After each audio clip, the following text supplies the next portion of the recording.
Juninho, he puts the curve on it. He has the finesse shot more so than any player in MLS. He scores clutch goals and he scores fantastic goals from distance, and that's why he's on this list. Remember the goal that he hit early in the season, the opening game against Seattle. And he's done it! Some Brazilian magic from Juninho! Casey Keller had it covered, but there was so much movement on the ball that it swerved up and around him. I think the word in Portuguese for cojones is colhões, which I think that's what he's got. I mean, he's got the confidence to know that if he steps up onto that ball and is given even a little bit of space, he can rip it and put it somewhere on frame. Khari Stephenson is always dangerous as an outside shooter because no distance is too far for him. He shoots, I think, probably the heaviest ball in the league. It looks like a ton of bricks coming at you. Khari Stephenson has more power in his shot than I think almost any player in the league. From distance, it's in the net! Khari Stephenson, the upper V!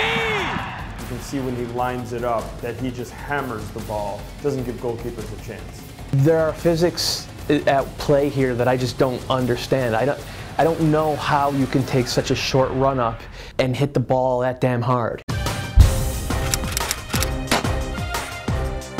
I think of the outside shooters we've recognized here, Jewsbury has the most ferocity on his shot. What he's able to do that a lot of players aren't is constantly get over the ball and keep it low. Even if it's saved and it's batted down in front of the goal, it creates sort of a chaotic scene for defenders. And so the Portland Timbers this season have had success in pouncing on those loose balls in the box. That's just as good as a magical goal from distance that hits the upper 90. Well, I think you have to take into account that he's become a hero in Portland. It's something he never really had in Kansas City. It's Jewsbury! And it is! So whether he's putting it in off a set piece, whether he's poking it in, or whether he's hitting it from the top of the box, I mean, it's Captain Jack. He's doing his thing for them. I think De Rosario gives nightmares to everybody on the opposing side, including all the coaches that have traded him over the past couple of years. De Rosario! Dwayne De Rosario against his hometown team! It's no surprise that when he's playing for DC United, he scores against New York, or that he can score against San Jose and Toronto. It's fun to watch him, and in those games when Dwayne De Rosario is up against his former team, those are the ones that you circle on the calendar. When you're talking about De Rosario's ability to affect a game from distance, everybody goes back to that free kick in 2005 against LA.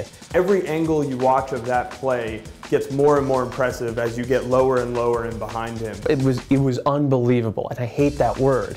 You know, people throw it around a lot, but I literally did not believe what I had just seen. Other players seem to hit the ball and it goes in.